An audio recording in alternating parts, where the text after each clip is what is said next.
Здравствуйте, дорогие телезрители, с вами снова передача «За чашечкой кофе». Мы закрыли арку с государственными деятелями, перешли более к творческой профессии. Сегодня у нас Тимур Ломия, архитектор. Здравствуйте. Как у вас дела, как настроение? Переменным успехом. Нормально. Хорошо. Можно вот чуть-чуть о профессии рассказать? Что такое архитектор? Архитектор, это вопрос интересный. Например, в Абхазии считают, что архитектор — это тот, кто просто проектирует любого вида здания, как бы, да.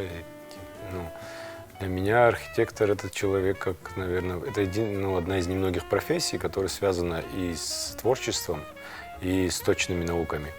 Но архитектор все-таки, на мой взгляд, это человек, который создает действительно уникальные здания в одном экземпляре, как скульптор создает, допустим, свои произведения, под определенную семью или человека, под их запросы, предпочтения, что для их удобства и так далее. Ну, а многие у нас любят заказывать такие необычные дома. Или как к вам приходят? Я хочу дом под мои условия.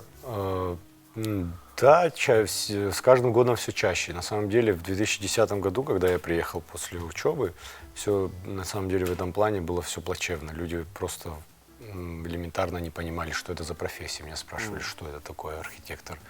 Что-то вроде, зачем это нужно, зачем мне эти бумажки, я и сам могу спроектировать все. Ну и, соответственно, в архитектуре все было тоже плачевно в плане эстетического восприятия, да. То есть люди смешивали пытались сделать какую-то классику, псевдо, смешивая какие-то разные стили. Сейчас все намного лучше стало, на самом деле у нас, на мой взгляд, наш народ очень быстро адаптируется и очень быстро развивается. Ну и, соответственно, способствует этому интернет, Инстаграм, тот же Pinterest и так далее. Люди видят, и я в полной уверенности, вот это лично мое мнение, что у нас, например, люди чаще всего, в большинстве своем, с хорошим вкусом.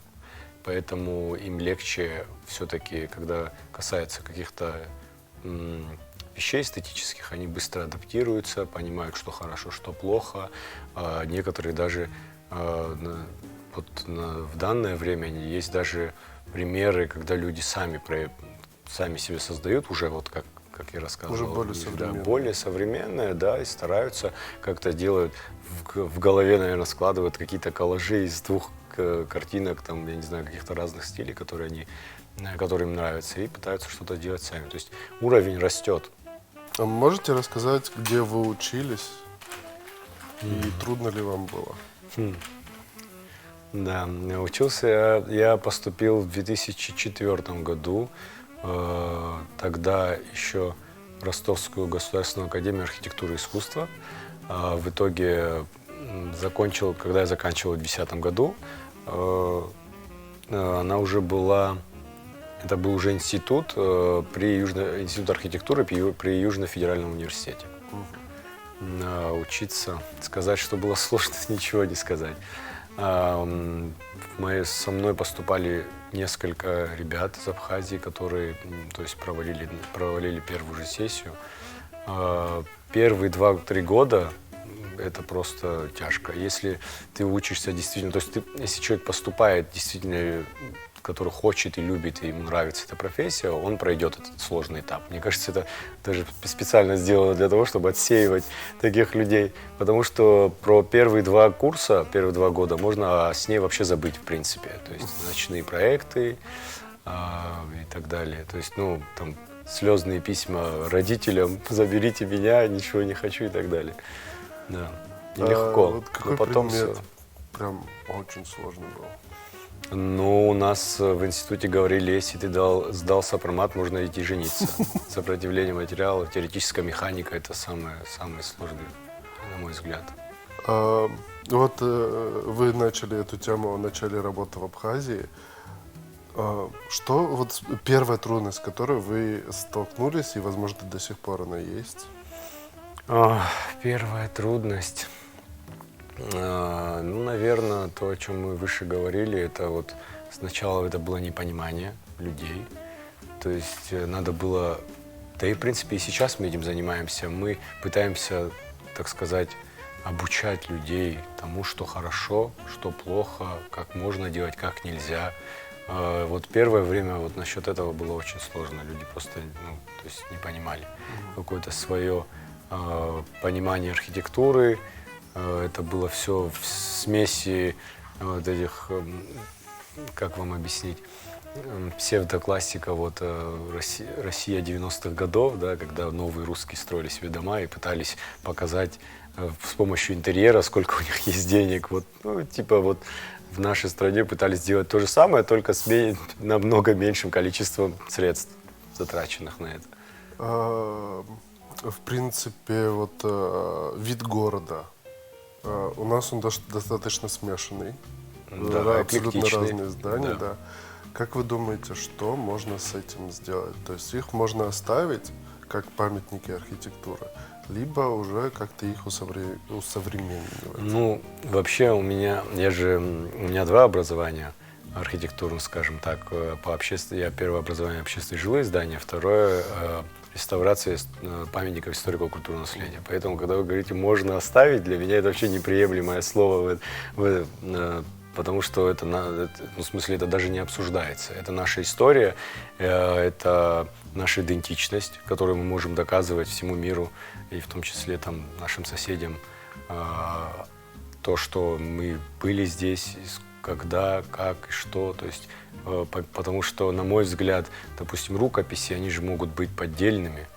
То есть никто не знает, откуда они, кто их писал.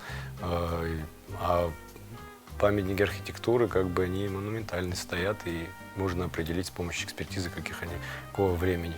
А что касается то есть того, что они есть, и как-то надо вокруг них это все обустраивать. Естественно, точечно надо работать с каждым зданием, с каждым кварталом, с каждым районом. То есть надо внедрять, то есть новую застройку, строить и проектировать так, чтобы она не мешала, не диссонировала со старой, то есть с памятниками архитектуры. Это нормальная практика, поэтому то есть, во многих городах, даже более исторически старых как бы по времени, чем Сухум, такая практика сейчас используется очень хорошо.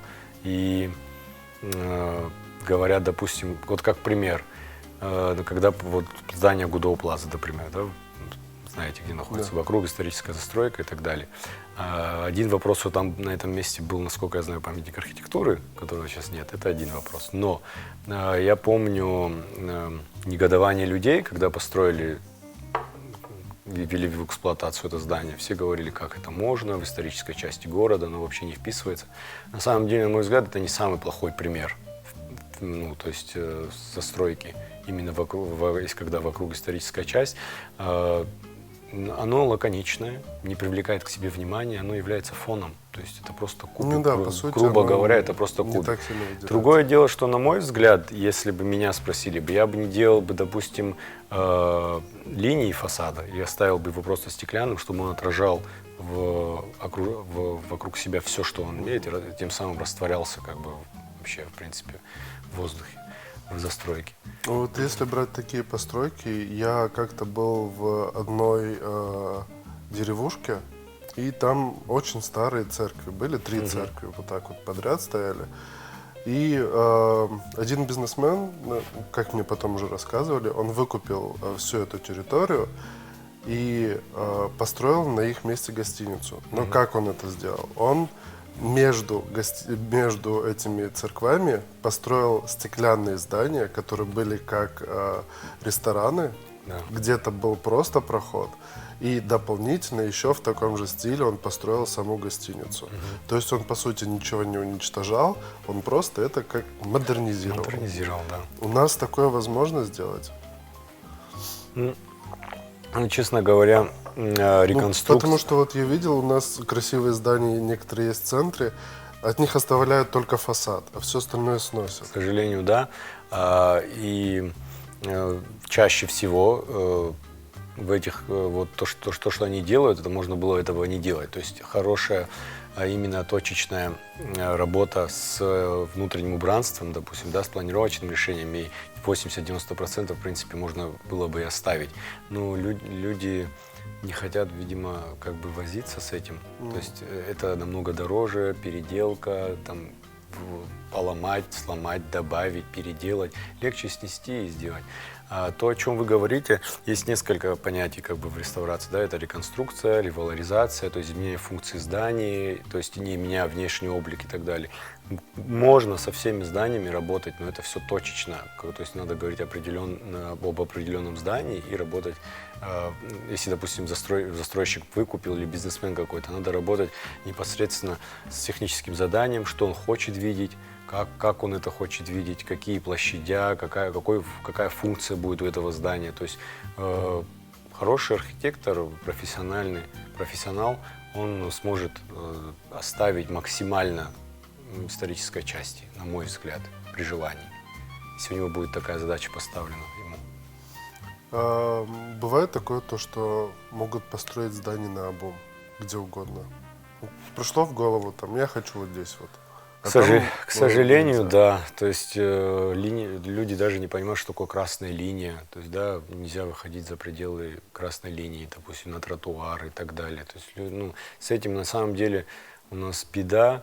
И я очень много думал об этом. И, наверное, все-таки несколько аспектов я понимаю, почему так. Потому что недостаток сотрудников в разных надзорных органах, да, и они не успевают проследить за всем. Ну, то есть даже если человек... У нас вообще в Сухуми есть надзорные органы? Ну, как таковых надзорных я не знаю, которые будут, вот, допустим, полевые работы. Они выехали, посмотрели, все ли в соответствии с тем проектом, который, допустим, принял и подписал главный архитектор, да, одобрил. Вот я как раз к этому хотел сказать. То есть, допустим, сознательный гражданин, скажем так, сделал проект, и несет его на согласование главному архитектору. Главный архитектор вносит какие-то корректировки, в итоге архитектор исправляет, все, одобряет проект. Но никто дальше не может физически проследить за тем, чтобы он это здание строил в соответствии с проектом, что облик будет именно такой. А чаще, даже больше скажу, что он и не такой. Чаще всего так. Потому что в процессе строительства прорабы свою лепту вносят, друзья, знакомые, все, кому не лень. Потом аппетиты вырастают, то есть хочется еще больше или как-то не так и так далее. То есть по факту от точки А к точке Б вообще это разный проект. Вот если тоже вот говорить о наружности этих зданий, насколько я знаю, допустим, в Краснодаре, где я учился, там мы с друзьями хотели открыть магазинчик, и нам не разрешили делать вывеску, которую мы хотели. Мы должны были ее спроектировать так, чтобы она подходила под дизайн города, скажем так. А у нас, ну, нет такого.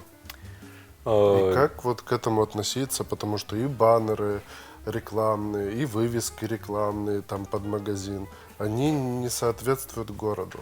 Облику города, да, не соответствует. Опять же, это, я не помню, несколько лет назад был закон о том, что там 90% или 80% названия там, высоты букв должно быть на абхазском языке, там меньше можно по-русски и так далее. Ну, то есть, опять же, это какое-то время этот закон, на мой взгляд, как я ощущаю, я варюсь вот в этом, во всем. Он там, ну, как-то 2 года пытались, по-моему, за этим следить, а сейчас, по-моему, все опять вернулось на круги своя, и как бы все. Ну, это опять же, вот, но если говорить об эстетической части, как бы, да, опять же, если, представляете, да, если я говорю, что нехватка людей, которые могут следить за зданиями, которых там строятся там десятки, да, в Сухуми. А теперь представьте, следить за каждой вывеской, которая в Сухуми, допустим, или где-то по Абхазии, это сколько людей надо, в принципе, да. Поэтому я думаю, ну, может быть, и хотели бы. Вот у нас, по-моему, есть отдел в администрации, который занимается непосредственно вот этими делами.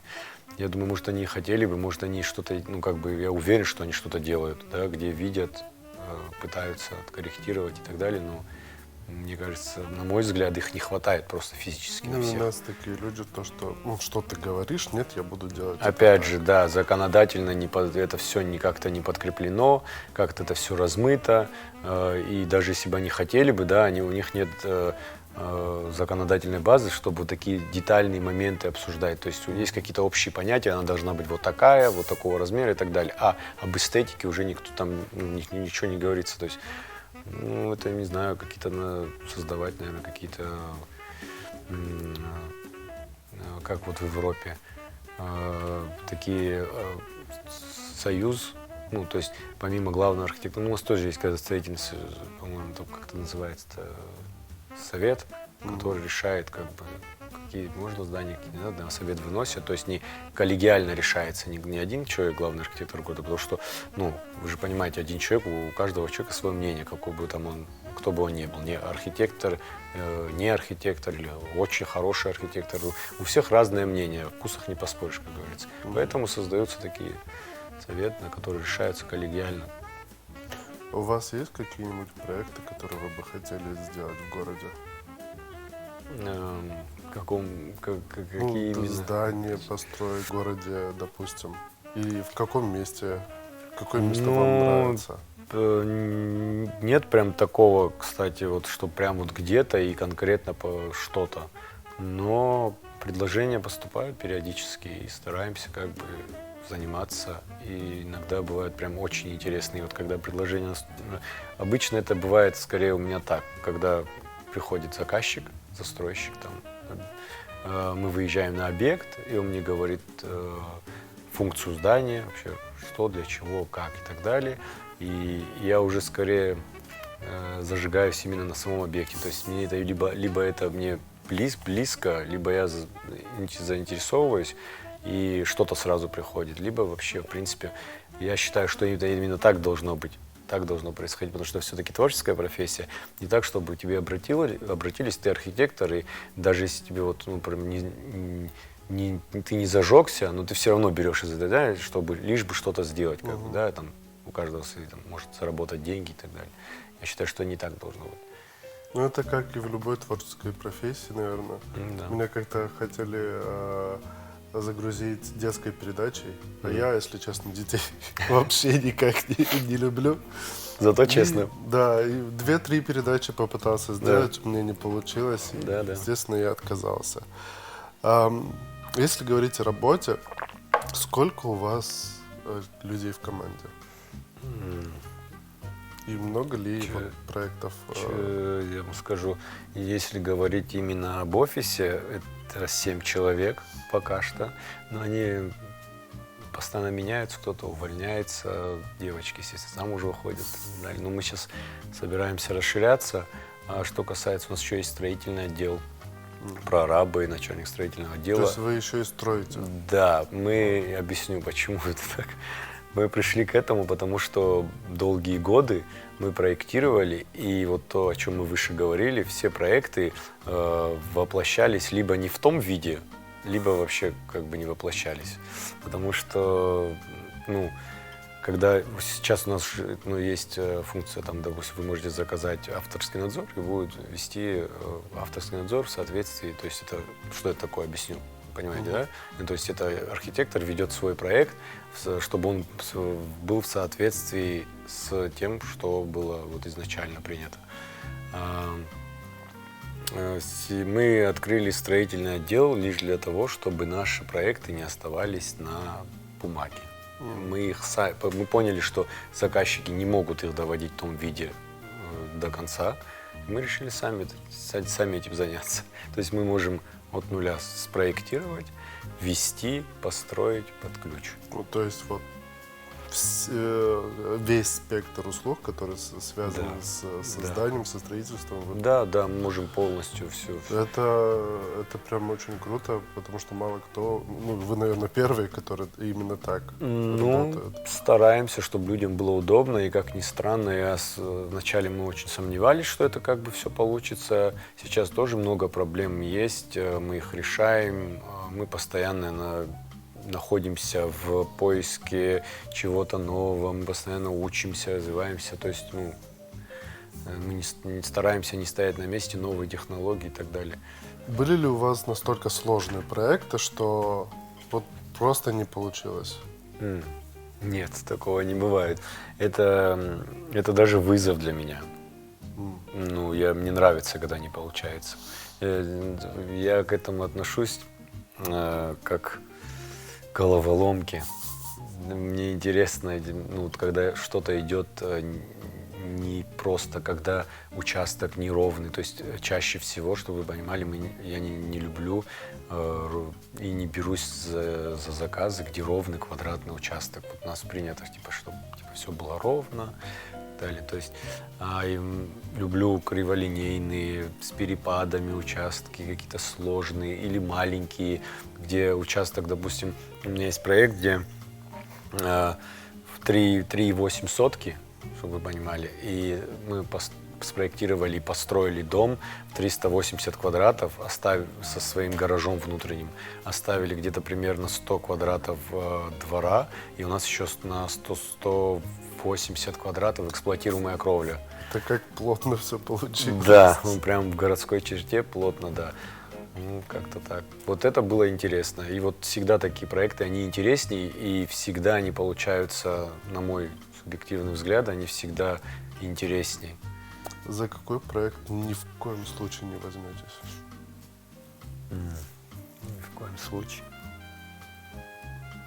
Тюрьму не буду проектировать. Все, что касается с ограничением свободы человека, неинтересно, скажем так. Ну, наверное, перейдем уже к концу. В принципе, я кучу всего нового узнал, и очень интересная профессия. И я уверен, что многие молодые люди и девушки, которые собираются поступать на архитектурные факультеты, хотели бы немного узнать, что им нужно знать, поступая на такой факультет. То есть математика, геометрия. Напутствие. Да, напутствие, можно пожелать. Честно говоря, я пожелал бы вообще не поступать, честно. Не, чтобы вы понимали, не потому, что я боюсь конкуренции там или кто-то. Просто это, на мой взгляд, это одна из немногих профессий, которая требует прям колоссальной самоотдачи. Как говорит моя супруга, кстати говоря, что я сначала женат на своей профессии, а потом уже на ней. Если вот не любить это прям вот всей душой, не фанатеть, то лучше вообще этим не начинать этим заниматься. По предметам вы имеете в виду? По предметам, естественно, академический рисунок. То есть я, например, живописью занимался со 2 по 11 класс до поступления, академическим рисунком 6 лет, там 3 раза в неделю по 4 часа. То есть, академический рисунок при поступлении, поставленная рука, естественно, да? Живопись при поступлении еще, по-моему, сдается, если ничего не изменилось, там математика и русский язык, по-моему. Но упор всегда делать на творчество. То есть, если не уметь рисовать, да, то лучше вообще не идти, потому что если на экзаменах, допустим, как-то могут более лояльно отнестись к провальному русскому или математике, то к творческой, именно к академическому рисунку, то есть смысла нет вообще. То есть человек, если нет у него данных, никто не поможет. Спасибо большое за беседу. Было очень приятно с вами познакомиться. Вам тоже спасибо. Вам только удачи и процветания. Спасибо и вам. Всего доброго. Спасибо. А с вами, дорогие телезрители, мы увидимся уже за следующей чашечкой кофе. До свидания.